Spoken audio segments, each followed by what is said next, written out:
how do you know if this is the person you should marry or not? Even if they met everything on the list. Yeah. How do you know? Well, for me, I got some great advice from a bishop. He told me that, hey, this is one of the most important decisions that you will make in your entire life. First of all, this has to be your decision. But if you want to include God in that decision, this is what I would do. And this is what he said to me. He said, I would think about the man that you want to marry. Think about the person he is, what he's like, what he's going to be like, and just like your perception of him. Take that perception in prayer to God and say, God, this is who I think he is. Is this true? Is my perception true of this man? And if he says yes, then you need to be willing to act and marry that person.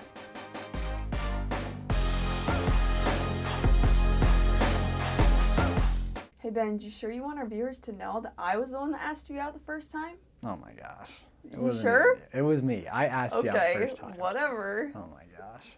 She's just telling you guys this because I'm the only witness here. So she can convince you guys. Anyways, all right, everyone, welcome to the show. Today, Sailor and I are going to be talking about an awesome topic, something that we both love. Yes. And it is how to find your perfect spouse. Now, this podcast is perfect for two different kinds of people. Number one, you're a young woman and you are looking for a man to ask you out on dates. You're looking for your provider. You're looking for your priesthood man that's going to take you to the temple. Or if you're a man who doesn't have enough confidence to go ask a girl out. Or if you've been dating multiple girls and you really just have no idea how you find the one, how you know who the one is. But going back on what you're saying, I feel like it would just be so much harder to be a girl. It is. Because in that scenario. If you want to find the right man is going to take initiative. I agree. You know what I'm saying? And so what, do you just sit around and wait for him because the right one's going to take initiative? 100%. You know what I'm saying? Yeah, you have to, what could a girl that's what I had to do. What could a girl do to go out of her way to find the right man? I don't know. That I can only speak from experience. Or does that exist? I can only speak from experience. And from my own experience, you just have to wait. And one day, one magical, amazing man will find you. And he'll marry you. But anyway. But hold up. What? You didn't just wait, though. You did a few things. You did a few things to make sure that you had put yourself in the right spot for us to meet. Correct. I did come and ask you out. I did that. Okay. But if you would not have done the things that you were supposed to do, then that wouldn't have happened either. You're right. And we'll go back and hit on those things. I specifically have two experiences I want to talk about, and Benj has some. But how we're gonna show you guys today how to find your perfect spouse is by explaining our story, and hopefully you'll get some insights on hopefully you'll be able to get some insights on how you can find your spouse, what you should or shouldn't be doing, and again, follow the Spirit, constantly be praying, constantly be active in your journey to find your spouse. So let's start back to, should we start with your experience or you want to go with me? Real quick, one more thing. Also, if you're married and listening to this, then this will be able to remind you of all the great experiences you had with your spouse when you guys first met. How wonderful. It's for everyone. This one is for everyone. But going back to what I was saying. Let's start with your story. Okay. Okay. I will go back to the point in my life when I was on my mission. And the last, I think it's 2 transfers, they make you do some sort of, prepare to go on your mission stuff. Prepare to go on your mission? Sorry. Prepare to come home? They do some sort of prepare to come home from your mission stuff. Okay. I can't remember exactly, but I remember they'll ask you some questions, have you write down, your plan, what are you going to do when you go home? And going back to high school, I really loved basketball. And I knew that I had to go to a year of college, and then I was going to go on my mission. So I prayed about it, and I felt you know what, I'm not going to go play basketball for that year. I'm going to wait till I get home to maybe do that. And so as I'm out on my mission, and I'm thinking about, hey, should I go try to, try out for some place? What should my plan be? Where should I go? What should I do, right? I remember praying multiple times about what I should do, and I was really, stuck. I wasn't quite sure what I was going to do. But one day, I remember I was reading in my scriptures and I was praying and I had this thought that... And this was on your mission? And this was on my mission. This was on a P-Day or something. I was praying and the thought came into my mind from God that, hey, you don't need to go play basketball. You shouldn't go play basketball. And, I What- sat there. What? I was going to ask you, what was your impression on that answer? I was Because kinda that's mad. hard. That's a hard answer. I was a little frustrated, but of course I was like, okay, why? And immediately the thought came into my mind of the reason why is because of your future family. And that was it. That's because of, he didn't say anything more like, because of your future family, your husband's going to do this, or you're going to do this, or whatever, right? He just said, because of your future family. So at that moment, I'm like, okay, my future family's like a long ways in the distance. Like I could get married. I could wait 5 years and then get married. Like, why is this going to affect me playing basketball or not? But I said, okay, Heavenly Father. I went home. I was still talking to some people about playing basketball somewhere because I just was like, I wasn't ready to give that up yet. But I had also, like, when I got home, I remember praying again and got the same answer. So lo and behold, about 3 weeks after I came home for my mission, I went to church. I went to a YSA ward. And this was another huge experience for me. So my family ward was at 9 o'clock in the morning. And so I went to my family ward with my family. And after that church was over, so it was like, I think it was 2 hours or maybe 1 hour. Okay. I had set for a temple, what do you call that when you temple recommend interview? temple recommend After interview. your parents' church? Yeah, with the bishop. Okay, in okay. that in your ward, home ward, right? in your Because home that's where ward. my records were still at. I hadn't gone to YSA Yeah, that's right. before. I had given a talk. I'd listened to someone else's talk the next week, and then this is my first time. I actually had the opportunity to go to YSA. So I remember I totally forgot that I was gonna have a temple recommend interview, but then I was planning going to YSA. So I knew that okay, this temple recommend interview, if it goes long, I'm gonna be late to YSA. So I go to the temple recommend interview. It goes over. I'm like, by the time I get to YSA, if I would drive to YSA, I knew I would be 30 minutes late. I would have missed the sacrament, and I would have had to walk in awkwardly and not knowing anyone. So I remember 30 minutes late. You would have arrived 30 minutes late. Yeah, but I just felt like I needed to go. I just felt like I should go. And so I start driving over there, and again, this is right after, no, this is my first time. So I was a COVID missionary. So I had 6 months before COVID, 6 months, the main part of COVID, and 6 months kind of after. So when I came home, I didn't really know the worldly vibe of COVID and wearing masks. So I remember driving over there, and I remember thinking, oh my gosh, I don't have a mask. I'm not going. And I turn over to the side, and I look in the back of my car, and there's no mask. And I'm like, oh, it's going to be, I cannot go. But I got that feeling again, Sailor, you need to go to YSA. You need to go today. And I'm like, okay, fine. So I go to YSA, I walk in during when everyone's standing up singing a hymn, so it's actually perfect. So no one saw me scoot in the back. Middle hymn, middle rest hymn. Yes. So I had that prompting, right? You need to go to YSA, and the one of not playing basketball. There were really, really big moments in my life where I had to listen to Spirit, and that led me to you. Okay, finish the story. No, you finish the story. You finish the story. Okay. It's your turn. Okay, here's my perception. Okay. I went to YSA that week like I was supposed to. Yeah, after you'd gone to YSA multiple times. I had been home from my mission for a year. But going on what you were saying, when you had that prepare to get home from your mission stuff, I didn't have that. I know, because I didn't even know that was a thing. Because I came home 3 months early because of COVID. Yeah, you didn't even do any of that. I didn't do any of that. I didn't even get to say goodbye. That's why you didn't find me for a year. No, I didn't even get to say goodbye to my mission president. I know, that sucks. Yeah, no, it was terrible.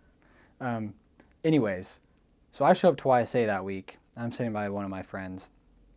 And wait, let's talk about how you have been to multiple different YSAs all over the area. Yeah, and the one that we met at, I've been to Boise, Nampa, Meridian, Caldwell. Mm-hmm. Well, and the one that we met at, it's a little weird. Yeah. And I can say it in full honesty. Super small. Some there's just some. It's not one of those hip wards. So I don't know why you went there. Who are you gonna find if you go there? Because that was well, that's part of the story. I was actually talking to a girl. Yes, who was at that YSA, and after sacrament meeting, I was gonna go talk to her. Mm-hmm. And I remember sacrament meeting ended, and I stood up, and me and that girl had been talking for a few weeks. We hadn't met yet, and I turn around and I see her, and I see you for the first time. And for those of you who don't know, we knew each other in high school because I went to Parma. Barely. She went to Nissa. Barely. I always knew who she was. Yeah. I always thought she was cute. Okay, but you never asked me out. Okay, hold on. That's another story. I mean, it's not really a story. I just don't. I know why I didn't ask you out. You haven't told that part of the story yet. So, anyways, I turn around, I see her, and I see you, and I was like I totally like forgot about that girl, like just gone. Yeah. Didn't even like mean anything, and I whispered to my friend, and I was like, "Hey, Sailor Hartley is here," because her main name is Hartley. For those of you guys who don't know. Yeah, now you can go stalk me. Great, Benj. Thanks for telling them all my information. Anyways, I whispered to my friend, Sailor Hartley is here. And he was like, yeah, dude. I was like, I'm going to go talk to her. So I walked right up, and I walked towards the direction of that girl. I know. And what? No, go ahead. No, you go. What were you going to say? You go. I'll say it after. And I make a left turn. I make a left turn right down the hallway pews, and then I start talking to you. Yeah. And Yeah, from I my honestly- point of view, I'd always wanted Benj Compass to ask me out. I remember thinking that in like high school, but I was like, I'm not gonna ask him out. Like, he has to be the one to ask me out, and I was always so mad that he never asked me out. So when he says like, let's go back to when you say like he always thought I was cute. No way, dude. No way, because you would have asked me out. Yes, I did. Why would I come and talk to you? Why would I? I was talking to that girl for weeks. Because you'd already ran out of all your resources. You were desperate. No, we had been flirting. Okay. Trust me. Okay. And as soon as I saw you, that I didn't even care about her at all. I was like, Sailor Hartley. I have to go ask out Sailor Hartley. So I see him. So anyways. From my point Okay, of view, go ahead. I remember like after church, I was talking to one of my friends because I sat down by one of my friends. I was talking to them, but out of the corner of my eye, like I was looking around as people were like exiting the church, and I saw you. And I saw you get up, and I saw you start walking to me, and I'm like, oh my gosh, is he walking to me? Okay, he's walking to me. Okay, what do I say? What do I say? And then you tapped on my shoulder. I was like, hey, Sailor, how are you? You were talking to someone. I know, but you tapped on my shoulder. I didn't tap on your shoulder. Yes, you did. I just waited for you. No. I would never have tapped on your shoulder. you That's did. freaking weird. Babe, I remember. Okay. I tapped on your shoulder. And I was like, hey, Sailor, how are you? And you're like, I'm doing really good. And you held up your fist to give me knuckles. Well, and the reason I did that, so everyone knows, during COVID, we were supposed to shake people's hands. So during missionaries, we just like gave fist bumps. And so that I've been a missionary for the past year and a half. That's what I did. I know. I thought it was really funny. Yeah, he still makes fun of me for it. I do. Anyways, we gave each other knuckles. Yes. Right? And we started talking. I was like, how was your mission? She's like, it was great. No. Let's go back. He said, hey, Sailor, you just got back from blank mission. And I said, no, that wasn't me. That was my best friend. All growing up, I was like, dude, he literally thinks I'm that person. He doesn't think that I'm Sailor. He thinks that I'm the other person, because me and my best friend were like super close. So we always were with each other. So I knew that you'd only seen us with each other. So then I was like, oh my gosh, she literally thinks that I'm this other person. Anyways, Sailor told me that she went to Tempe, Arizona. Yes. She asked me where I went. And I said I went to the Philippines. And then I can't remember if you said... You're like, I got home like a year ago, and I looked at you and I said, oh, I can tell. And the reason I said that was he had a full-on beard. Like, I've never seen Benj Compass with a beard with facial hair before. Not in high school.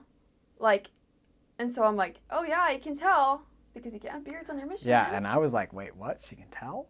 I Like, was so man, confused. I didn't even know you were talking about the Like, beard. man, the spirit's not with me at all. Like, wow, thanks. Anyways. Yeah, you were like a little like taken back. So we talked for a little bit. Yes, and I was nervous, so I said, oh, Relief Society's starting, I better get going, and I left. But hold up. What? Before you left, what did I do? You got my phone number? No. You don't even remember. I don't remember. I asked you out. I said, hey, I want to take you out on a date. I'm going to message you, okay? Okay. You said, okay, sounds good. Yes. You walked off.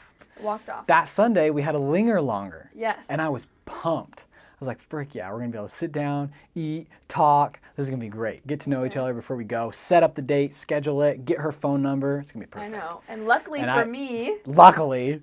Well, this is perfect, because I I had to prepare to talk to you. Remember, I literally have not gone on another day like you were. Hold on. Let me say mine first. Okay.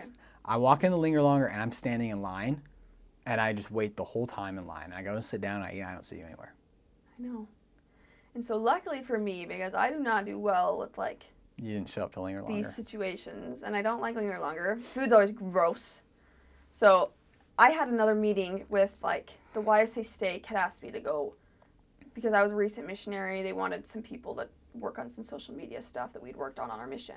So again, that adds into the fact that like I had a super busy day and I still went to YSA.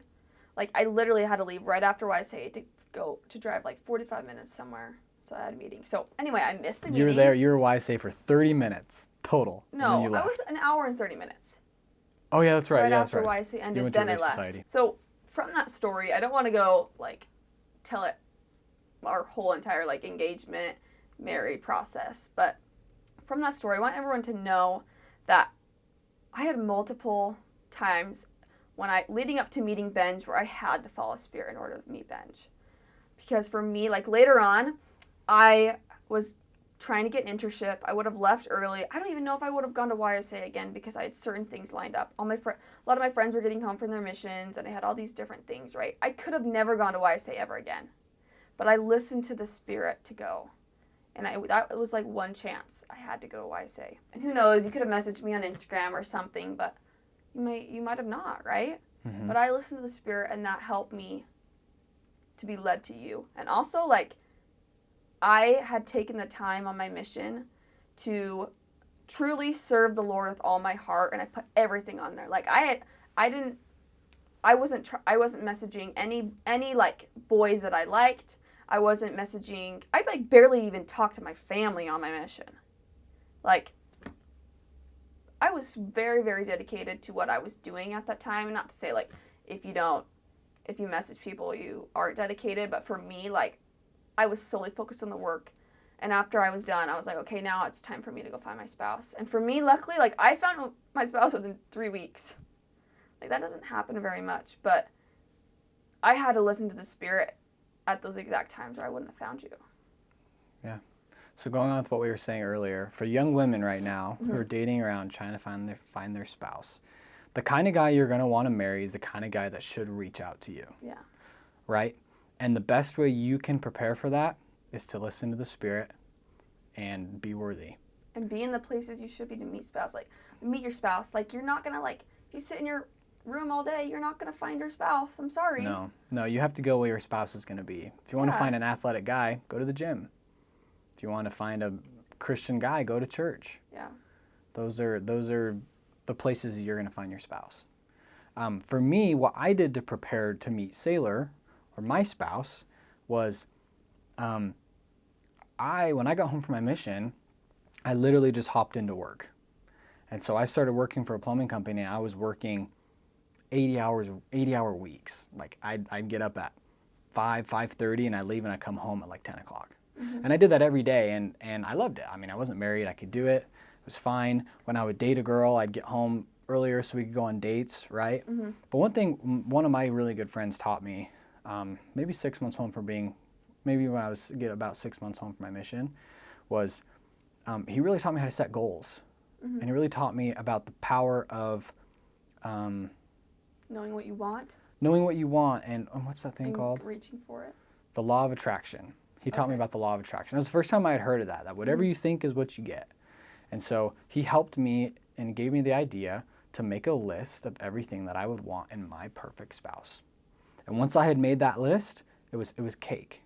Because I'd go on a date with a girl, if there was something she didn't meet, wouldn't message her again. You would. It would probably take you like 2 or 3 more days to be No, like, no. no. I promise you. Oh, okay. There were some Okay. girls, I went on a one date and done, never messaged them again. Yeah. Ever. Yeah, let's really quick.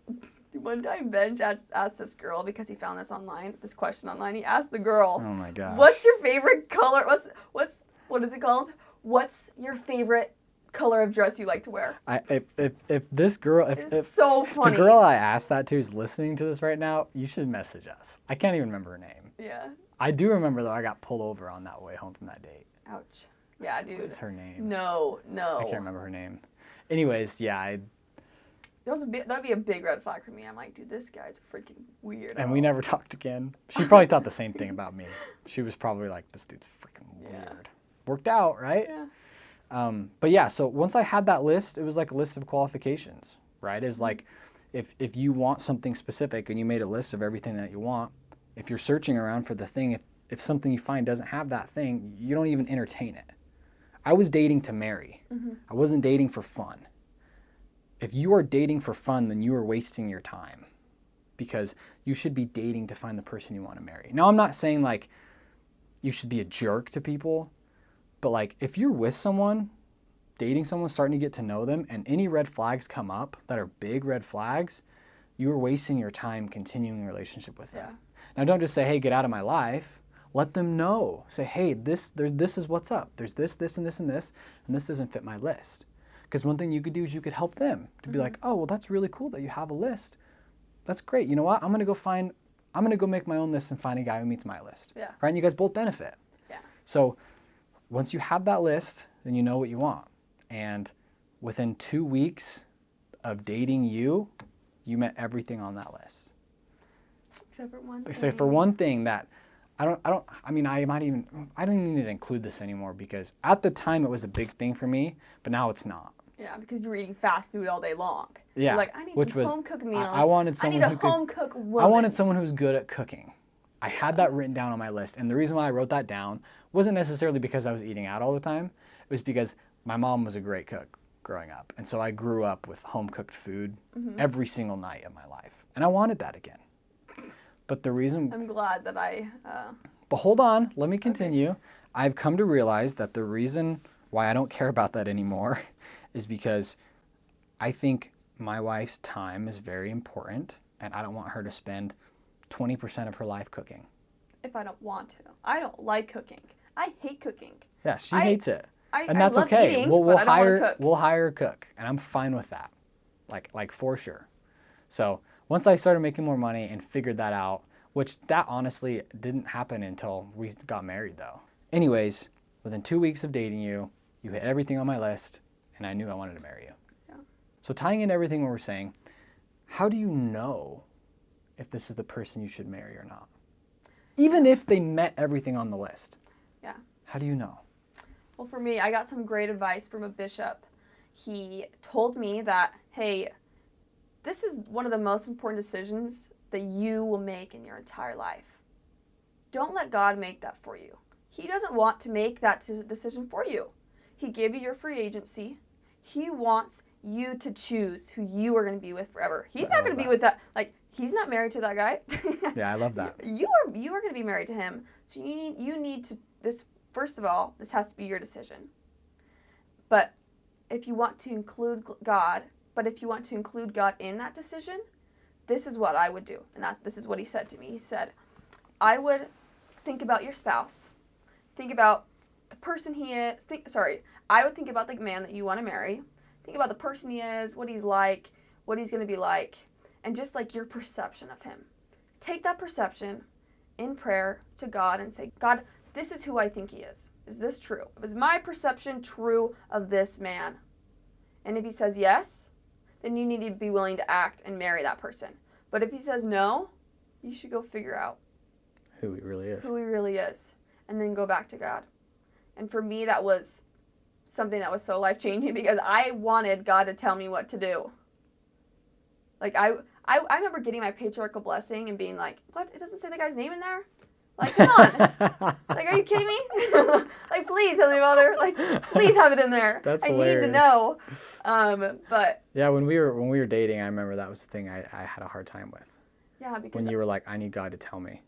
And I was just like, I couldn't come up with the reason why I didn't like that.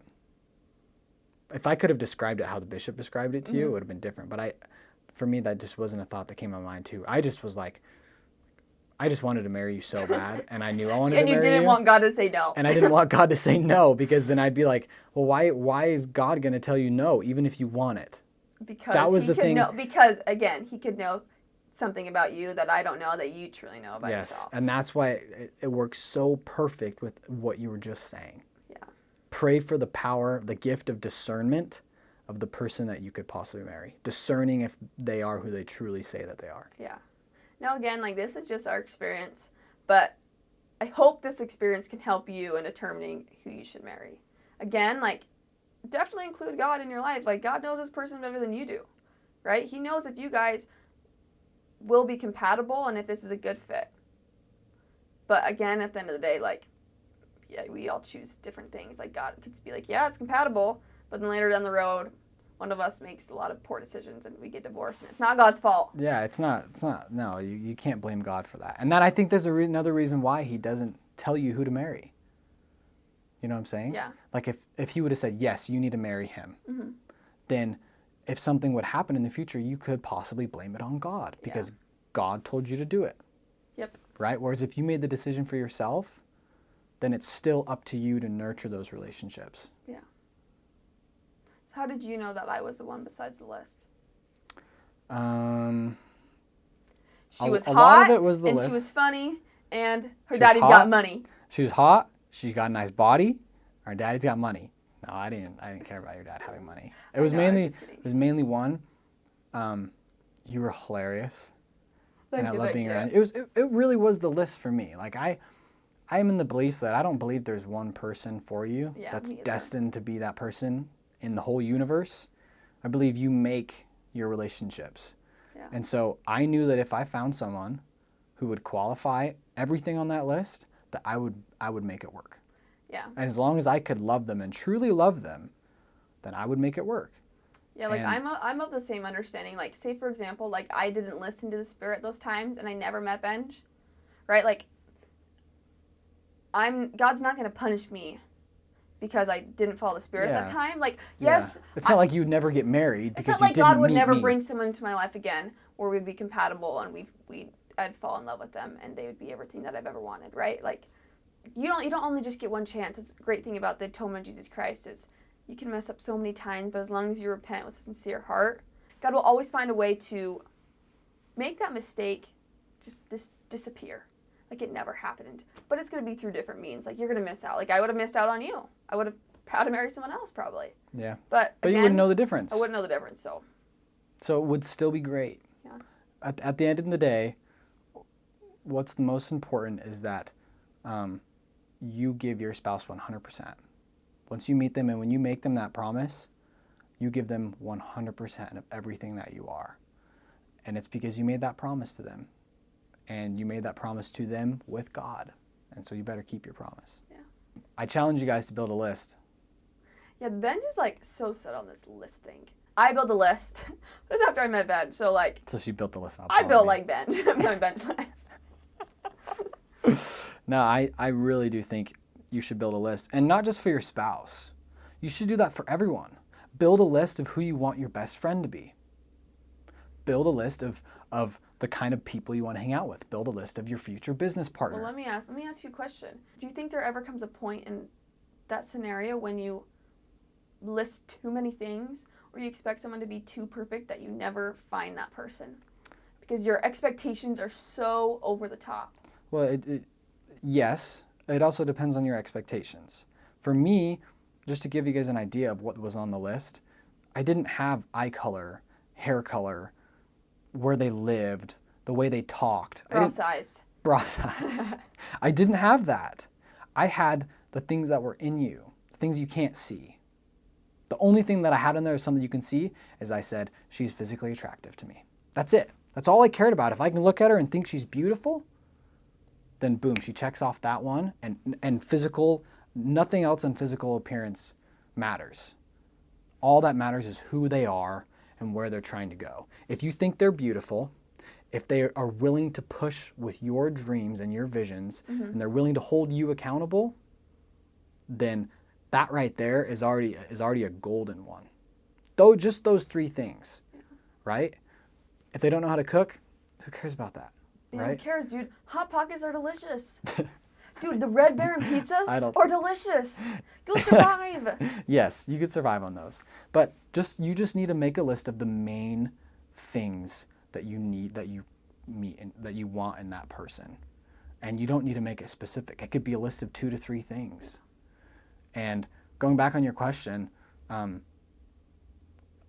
you will find the person that you're looking for. And it also comes back down to discernment, right?